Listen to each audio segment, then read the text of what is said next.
Hello दोस्तों, आप सभी का जेएसएससी क्लासेस में स्वागत है। आज के क्लास में हम लोग झारखंड पुलिस 2024 के लिए हम लोग हिंदी व्याकरण का एमसीक्यू क्वेश्चंस को देखने जा रहे हैं। ओके, यहाँ पे मिक्स क्वेश्चन शामिल किया गया है। 30 एमसीक्यू मैं इस वीडियो में आप लोगों को करवाऊँगा और जो कि आपको एग्जाम में पूछा जाएगा। तो वीडियो को अंत तक देखिएगा और वीडियो को लाइक शेयर जरूर कीजिएगा। ओके, तो हम लोग शुरू करते हैं। हिंदी व्याकरण का क्लास है, इसमें हम लोग टॉप एमसीक्यू देखेंगे। पहला क्वेश्चन है, ये काफ़ी इंपॉर्टेंट क्वेश्चन है। भाषा की सबसे छोटी इकाई क्या है? वर्ण टॉपिक में मैं ये क्वेश्चन आप लोग को करवा चुका हूँ। अगर वर्ण वाला वीडियो नहीं देखे तो जाके देखिए। 45 एमसीक्यू के द्वारा पूरा टॉपिक को कवर किया गया है वर्ण वाला टॉपिक में। ओके, और समास भी मैंने पढ़ा दिया है, आप वीडियो नहीं देखे जाके देख लीजिए। पहला क्वेश्चन है, भाषा की सबसे छोटी इकाई क्या होता है? तो यहाँ पे करेक्ट आंसर क्या होगा? ऑप्शन नंबर डी होगा, वर्ण। वर्ण जो है यह भाषा की सबसे छोटी इकाई है। नेक्स्ट क्वेश्चन है, निम्न में से कौन तत्सम शब्द है? तत्सम शब्द कौन सा है? जो चार ऑप्शन है उसमें से, तो आप करेक्ट आंसर कीजिए क्या होगा। यहाँ पे करेक्ट आंसर होगा 2 का बी, वर्षा। यह तत्सम शब्द है।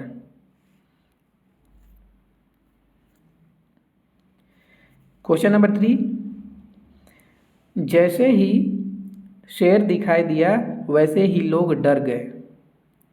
यह एक वाक्य है, वाक्य का संयुक्त रूप है। ठीक है, तो इसका संयुक्त रूप क्या होगा?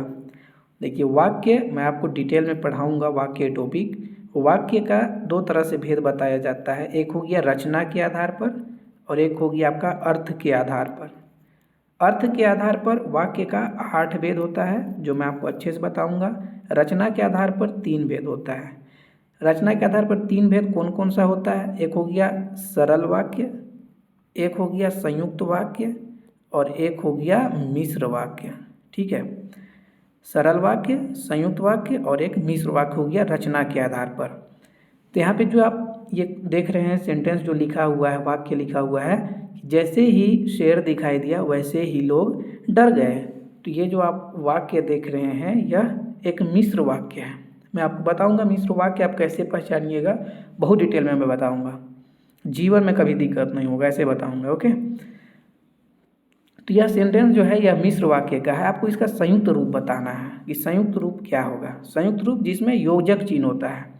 हालांकि जो मिश्र वाक्य है उसमें भी योजक चिन्ह होता है। जैसे कि यहाँ पे देखिए आप, जैसे वैसे, ये दोनों सेंटेंस को जोड़ रहे हैं तो ये भी योजक ही चिन्ह एक तरह से देखिएगा तो। लेकिन मिश्र वाक्य में डिपेंडेंसी का पता चलता है कि एक वाक्य जो है दूसरे के ऊपर आश्रित रहता है। ठीक है, और जबकि संयुक्त वाक्य जो होता है उसमें दोनों वाक्य, दोनों सरल वाक्य जो है वे एक दूसरे से स्वतंत्र रहते हैं। तो यहाँ पे करेक्ट आंसर क्या होगा? 3 का करेक्ट आंसर होगा आपका option number D. Option number D correct होगा। शेर दिखाई दिया और लोग डर गए। जैसे कि संयुक्त रूप में योजक चिन्ह और आ रहा है, आप देखिए। ठीक है, और अगर आप शेर दिखाई दिया इसको अलग कर लीजिएगा और लोग, जो लोग थे वे डर गए, इसको अलग कीजिएगा, तो ये दोनों एक दूसरे से स्वतंत्र हैं। शेर दिखाई दिया, नॉर्मल बात है कि शेर दिखाई दिया। ठीक है, हम किसी को बोलेंगे शेर देखे, हम इस टाइप से बोल सकते हैं। और लोग डर गए, ठीक है, लोग डर गए, यह भी अपने आप में स्वतंत्र है। तो संयुक्त वाक्य में दोनों सरल वाक्य जो होता है वे एक दूसरे से स्वतंत्र होते हैं। और संयुक्त जो मिश्र वाक्य होता है उसमें एक वाक्य दूसरे के ऊपर निर्भर रहता है। मैं आपको बहुत ही अच्छे से बताऊंगा, डोंट वरी। यहाँ पे करेक्ट आंसर होगा 3 का डी। कंठ ध्वनियाँ कौन सी है? मैं आपको ये कंठ ध्वनि बहुत ही अच्छे से बताया हूँ कि कंठ ध्वनि में कौन कौन सा आता है। तो क वर्ग आता है और साथ में क वर्ग पूरा आएगा कंठ ध्वनि में, और साथ में अ और आ भी आता है। ओके, ये भी आता है। तो क वर्ग में देखिए यहाँ पे करेक्ट आंसर ये हो जाएगा क ख ग घ। अंगा भी रहेगा लेकिन यहाँ पे मैंने शामिल नहीं किया है। ठीक है, और साथ में अ और आ भी, ये क वर्ग के अंतर आते, कंठ ध्वनियाँ होते हैं। तो ऑप्शन नंबर सी करेक्ट हो जाएगा। ओके, क्वेश्चन नंबर 5, हिंदी में कुल कितने सर्वनाम का प्रयोग होता है? यहाँ सर्वनाम शब्दों का बात हो रहा है, सर्वनाम का भेद का बात नहीं हो रहा है। ओके, अगर सर्वनाम का भेद रहता तो आप छ बोलते कि छ भेद होता है। यहाँ पे सर्वनाम शब्दों का बात हो रहा है कि हिंदी में कुल कितने सर्वनाम शब्दों का प्रयोग होता है। तो यहाँ पे करेक्ट आंसर होगा ऑप्शन नंबर सी 11। ओके,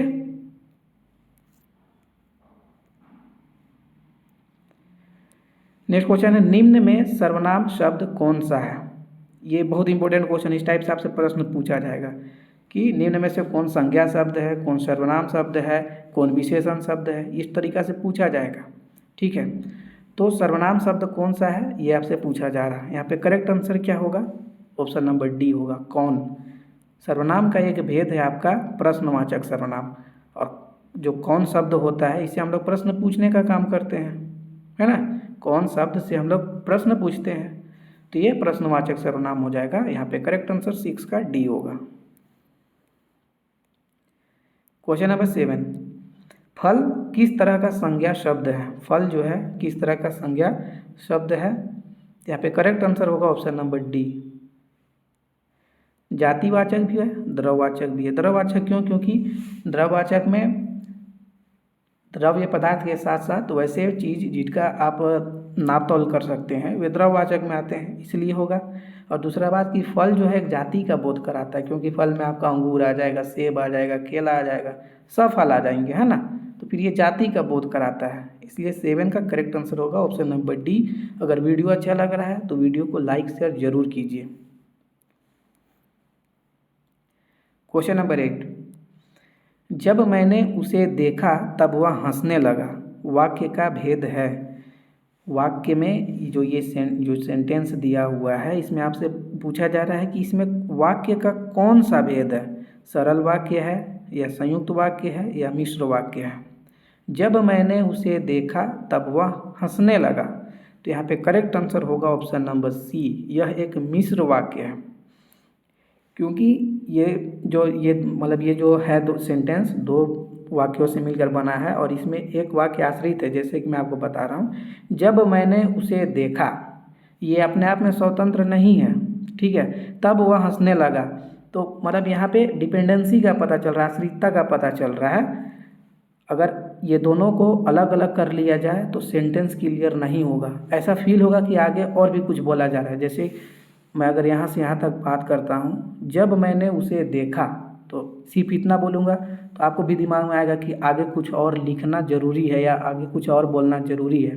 तो जहाँ पे ये फील आएगा वहाँ पे मिश्र वाक्य होता है, ठीक है। कि सेंटेंस अगर आप अलग अलग कर लेंगे तो आपको पता नहीं चलेगा कि स्वतंत्र मतलब ये पूर्ण हो गया वाक्य। ओके, आई होप कि आप लोग समझ पा रहे होंगे। तो यहाँ पे मिश्र वाक्य है। ओके, क्वेश्चन नंबर 9 है, चाय में कम चीनी डालो, वाक्य में विशेषण शब्द कौन सा है। इसमें विशेषण शब्द कौन सा है ये पूछा जा रहा है। तो करेक्ट आंसर क्या होगा, ऑप्शन नंबर बी हो जाएगा कम। और कौन सा विशेषण होगा, तो ये परिमाणवाचक विशेषण होगा।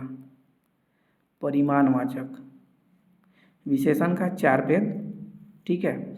गुणवाचक विशेषण हो गया, संख्यावाचक विशेषण, परिमाणवाचक, और आपका एक हो गया सार्वनामिक विशेषण। तो कम शब्द से इसका मात्रा का पता चलता है ना। तो यहाँ पे परिमाणवाचक विशेषण हो जाएगा।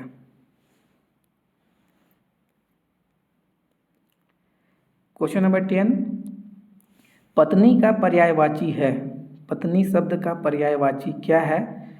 तो करेक्ट आंसर होगा ऑप्शन नंबर सी, अर्धांगिनी, ठीक है। तो ये होगा 10 का पत्नी का करेक्ट आंसर होगा सी, पर्यायवाची शब्द। क्वेश्चन नंबर 11, हृदयग्राही का पर्यायवाची है, हृदयग्राही शब्द का पर्यायवाची क्या होगा। 11 का करेक्ट आंसर होगा ऑप्शन नंबर बी, मनोरम। 12, परि प्लस आवरण इज इक्वल टू पर्यावरण। यहाँ पे संधि विच्छेद किया हुआ है, और इसमें पूछा जा रहा है कि इसमें कौन सा संधि है, कौन सा संधि है ये पूछा जा रहा है, ठीक है। तो इसका करेक्ट आंसर यहाँ पे होगा ऑप्शन नंबर सी, यन संधि। क्यों होगा मैं आपको बता रहा हूँ। इसका नियम क्या है कि अगर ई या ई अगर होता है ना, तो यह य में परिवर्तित हो जाता है। जैसा कि आप यहाँ देख रहे हैं ई है, ठीक है, ये वाला है और इसमें य में परिवर्तित हो गया है, तो वहाँ पे यन संधि होता है। ठीक है, 12 का हो गया सी।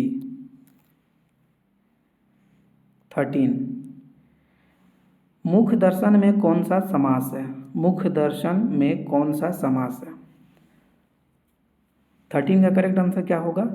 यहाँ पे होगा 13 का बी, कर्म कारक तत्पुरुष। ओके, मुख का दर्शन। 14 है, अत्याचार का संधि विच्छेद क्या होगा? अत्याचार जो शब्द है इसका संधि विच्छेद क्या होगा, ये पूछा जा रहा है। तो यहाँ पे करेक्ट आंसर होगा ऑप्शन नंबर जी, अति प्लस आचार, अत्याचार। 15 है, बुढ़ापा किस तरह का संज्ञा शब्द है? बुढ़ापा किस तरह का संज्ञा शब्द है? तो यह भाववाचक है, क्योंकि बुढ़ापा शब्द से आपको एक दशा का पता चलता है। ओके, बुढ़ापा शब्द से दशा का पता चलता है, इसलिए यहाँ पे भाववाचक संज्ञा होगा। अगर यहीं पे सिर्फ बूढ़ा रहता ना, बूढ़ा बूढ़ा, तो यह जातिवाचक हो जाता, क्योंकि बूढ़ा में फिर एक जाति का बोध करा रहा है।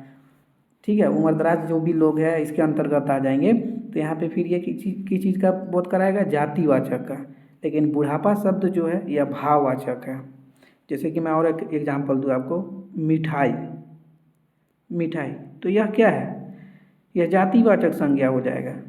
लेकिन इसी के जगह पर अगर आपको मिठास रहे तो यह भाववाचक हो जाएगा, है ना। भाववाचक में भाव का पता चलता है, भाव का प्रधानता, भाव का पता चलेगा। क्वेश्चन नंबर 16, मंद का विलोम शब्द क्या होगा? विलोम शब्द पूछा जा रहा है मंद शब्द का। तो 16 का करेक्ट आंसर होगा ऑप्शन नंबर बी। ओके, द्रुत, मंद का द्रुत, विलोम शब्द उल्टा। 17 है, श्रोता के लिए किस सर्वनाम का प्रयोग किया जाता है? श्रोता यानी कि सुनने वाला के लिए किस सर्वनाम का प्रयोग होता है? मैं आपको 1 मिनट में पूरा सर्वनाम बता देता हूँ। सर्वनाम का 6 भेद होता है, जिसमें एक होता है आपका पुरुषवाचक सर्वनाम। पुरुषवाचक सर्वनाम, और पुरुषवाचक सर्वनाम का ये 3 भेद होता है, 1, 2 और ये 3। पुरुषवाचक सर्वनाम, जिसको व्यक्तिवाचक सर्वनाम भी बोलते हैं, उसका 3 भेद होता है, उत्तम पुरुष, मध्यम पुरुष और अन्य पुरुष। ठीक है, तो यहाँ पे पूछा जा रहा है कि श्रोता के लिए किस सर्वनाम का प्रयोग होता है? तो श्रोता यानी कि सुनने वाला के लिए। हम बोल रहे हैं, मेरा सामने जो खड़ा है जो सुन रहा है उसके लिए मध्यम पुरुष का प्रयोग होता है। ऑप्शन नंबर बी करेक्ट हो जाएगा। जो बोलता है उसके लिए उत्तम पुरुष का प्रयोग होता है, जो सुन रहा है उसके लिए मध्यम पुरुष का, और जब किसी अन्य के लिए बात होता है तो वहाँ पे अन्य पुरुष में हो जाता है। ठीक है, तो यहाँ पे 17 का करेक्ट आंसर होगा ऑप्शन नंबर बी।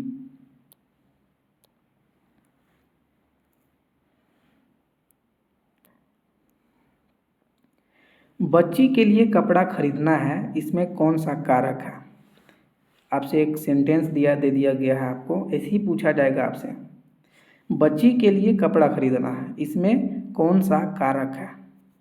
कारक का 8 भेद होता है, मैं आपको पढ़ाऊंगा बहुत डिटेल में। यहाँ पे आप देखिए, विभक्ति देखिए है ना, के लिए, तो को के लिए किस में आ जाता है? संप्रदान में आ जाता है। तो करेक्ट आंसर क्या हो जाएगा? ऑप्शन नंबर सी हो जाएगा, 18 का सी।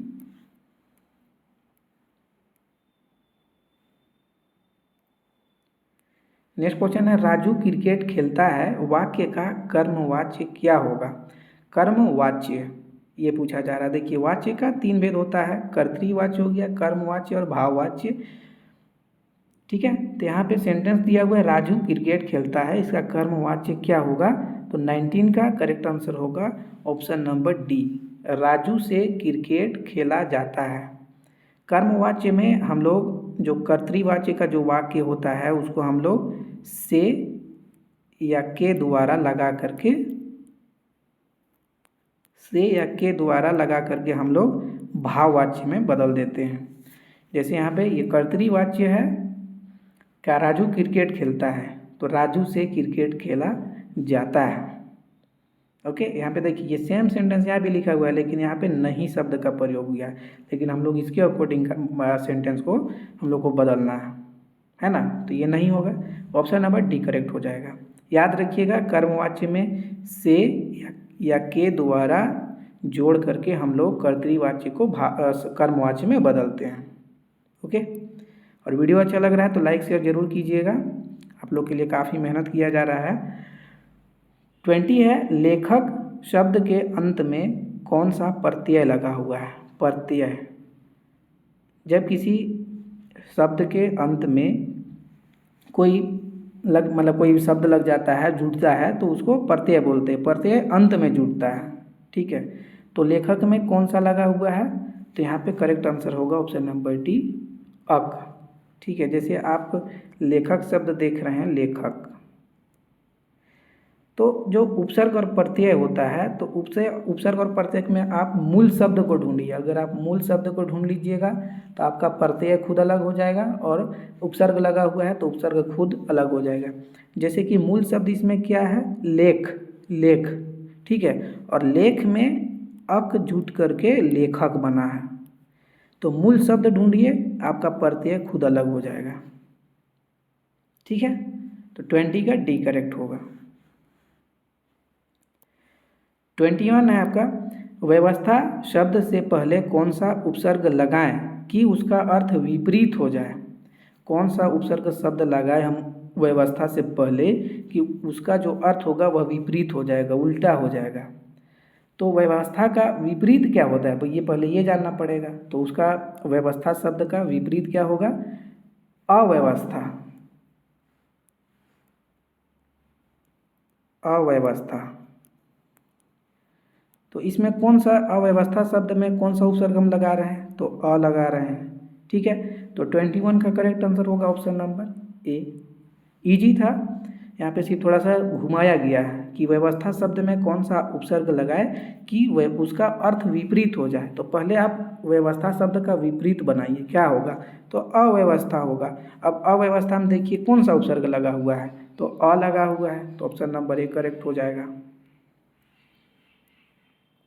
22 है आपका, कोई और कुछ का प्रयोग इनमें से किस सर्वनाम में किया जाता है। कोई और कुछ शब्द का प्रयोग निम्न में से किस सर्वनाम प्रयोग किया जाता है। हम आपको बताएं कि सर्वनाम का 6 भेद होता है, ठीक है। 6 भेद में से एक भेद होता है आपका अनिश्चयवाचक, ये याद कर लीजिएगा, अनिश्चयवाचक, ठीक है। मैं आपको ये आंसर करेक्ट होगा, अनिश्चयवाचक क्यों होगा ये मैं बता रहा हूँ आपको। देखिए, कोई शब्द है और कुछ शब्द है, इससे आप सेंटेंस बनाइए। जैसे कि मैं आपको बोलूं कि कोई आ रहा है, तो इसे पता नहीं चल रहा है कि हम किसका बारे में बात कर रहे हैं, कि कौन आ रहा है। या हम ये बोले कि कुछ व्यक्ति रांची जा रहे हैं, तो हमको थोड़ी पता है, आपको थोड़ी पता है कि 5 व्यक्ति या 6 व्यक्ति जा रहे हैं। तो अनिश्चितता का पता चल रहा है, जहाँ पे अनिश्चितता होगा वहाँ पे अनिश्चयवाचक सर्वनाम होगा। ऑप्शन नंबर सी करेक्ट हो जाएगा।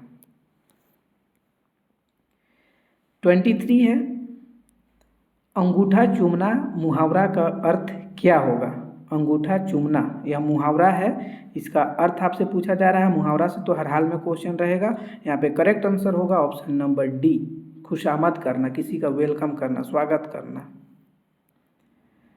24, आँख की किरकिरी होना का अर्थ है। आँख की किरकिरी होना यह मुहावरा है, इसका अर्थ क्या होगा, तो 24 का सी करेक्ट हो जाएगा, अप्रिय लगना, अप्रिय लगना मतलब प्यारा ना होना। 25, ऋतु शब्द का बहुवचन क्या होगा। ऋतु शब्द का बहुवचन क्या होगा, करेक्ट आंसर होगा ऑप्शन नंबर बी, ऋतुएं, ऋतुएं, ठीक है। 25 का बी हो जाएगा करेक्ट। 26, लघु कथा का बहुवचन क्या होगा। लघु कथा शब्द का बहुवचन रूप क्या होगा, तो लघु कथाएं, ऑप्शन नंबर बी करेक्ट हो जाएगा। 27, सृष्टि का विलोम शब्द क्या होगा। सृष्टि शब्द का विलोम शब्द क्या होगा, तो 27 का करेक्ट आंसर होगा ऑप्शन नंबर बी, प्रलय।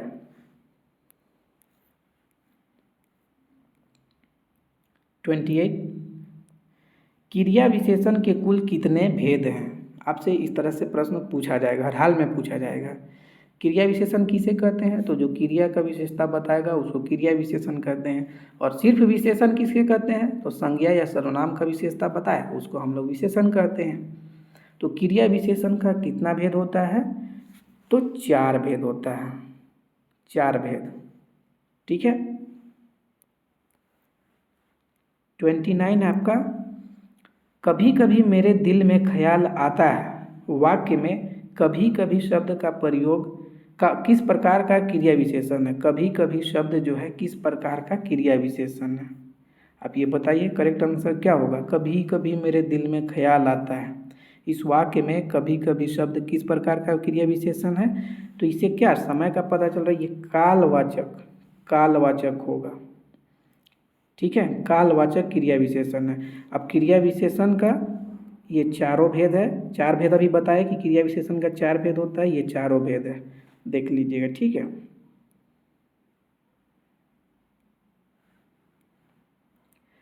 30 क्वेश्चन है, रिक्त स्थान को भरने के लिए सही विकल्प का चयन करें। रिक्त स्थान को भरने के लिए सही विकल्प का चयन करें। हर हाल में इस तरह से क्वेश्चन आपसे पूछा जाएगा। मेरी खाली स्थान है कि मुझे 4 दिन की छुट्टी दी जाए। तो 30 का करेक्ट आंसर क्या होगा, आप लोग कमेंट करके बताइएगा। ओके, तो ये 30 क्वेश्चन हम लोग देखे। आई होप कि वीडियो आप लोग को अच्छा लगा हो। वीडियो अच्छा लगा है तो लाइक शेयर ज़्यादा से ज़्यादा कीजिए ताकि मुझे मोटिवेशन मिल सके। ओके, तो हम लोग नेक्स्ट वीडियो में मिलते हैं, तब तक अपना ख्याल रखिए, पढ़ते रहिए। धन्यवाद।